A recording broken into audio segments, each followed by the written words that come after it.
In order to learn the skill that I want to learn, should I focus on strength and flexibility or on coordination? That's a question that's very valid to ask ourselves when trying to learn a new skill. It's like saying, I've got a computational problem here.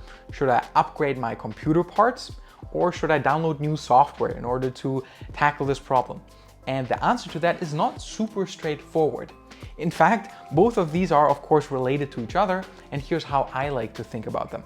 Essentially, strength and flexibility are our foundation.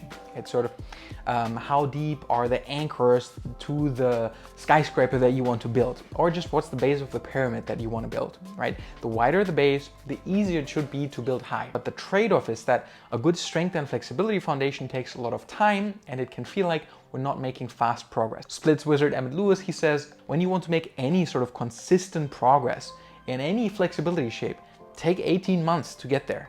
Most importantly, at least for myself, it's the motivation that starts to fade off and, things drop into the background, and then that 18-month progress came to a halt after 3 months. So what we can do in acrobatic learning is make use of the speed of coordination learning.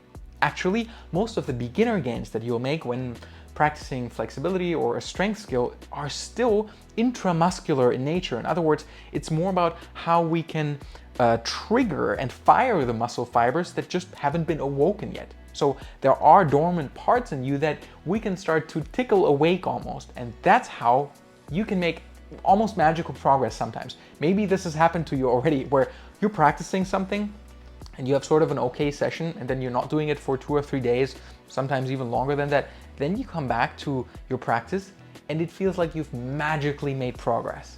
That's sort of the power of coordination of our body, just figuring out how to do a movement more efficiently.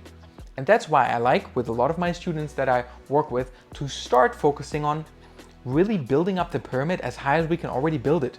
Because that's what the fun part is for me. Like, I don't like doing endless preparatory tasks and never actually do the thing. It's like preparing to row, but all I'm doing is like rowing in the gym, opposed to riding the currents, which is the actual fun part, right? So that's pretty much what we've been doing. Yeah, we've been looking at roots and seeds, but we've also been climbing skill ladders and exploring the territory. So I really like starting with coordination bits and pieces, but then eventually our skill ceiling will, be limited if we don't also develop in strength.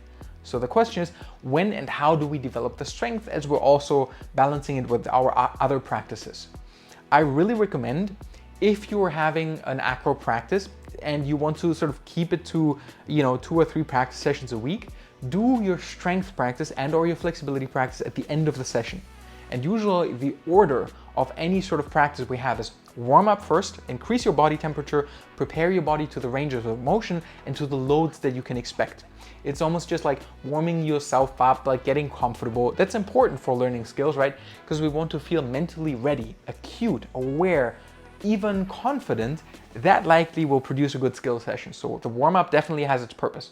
Then we practice the primary skill, and it should come right away after you warm up. You don't want to be tired, you want to be really awake, mentally, not fatigued muscularly. Then you can have a secondary skill, sometimes a tertiary skill, but like further down the line, as you become more fatigued, you can expect learning to go down a little bit, especially that coordinational learning. But you can still be really ready to put in some strength work. Because most of the time, you don't need to stabilize as much, you don't need to be as ready to sort of catch yourself from a fall. Sometimes when doing strength work, you can just sort of almost go through the motions and try to put yourself into the muscle that can actually help. That, by the way, is the one time where we want to focus, have an internal focus when it comes to hypertrophy work. If you want to grow a muscle, there have been scientific experiments that prove that if you're putting your attention into the muscle, you likely increase the volume of that muscle, which is not the same as strength, but it's sort of a good proxy, and it can really help with long-term progress. And especially when you come to the end of your session, you still want to put in some strength work. See if you can feel the muscles as you're doing the exercises. And you want them to feel fatigue, because proximity to failure is a key driver of hypertrophy. All right, that sets up the order. Best to do a warm-up, and then your skill work, then your strength work, then your flexibility work, followed by a cool down, which often is just to tell your body that it's safe, you're done, calm down a little bit. That's why I really like breathing. Sometimes you can already, do some like a cool down jog or like some easy shakes that can be really nice. But if you finish with flexibility work, then you don't need to stretch more after that. All right, that's the order of events. I hope that gives a bit of an overview of the role that strength and flexibility play in overall acrobatic learning.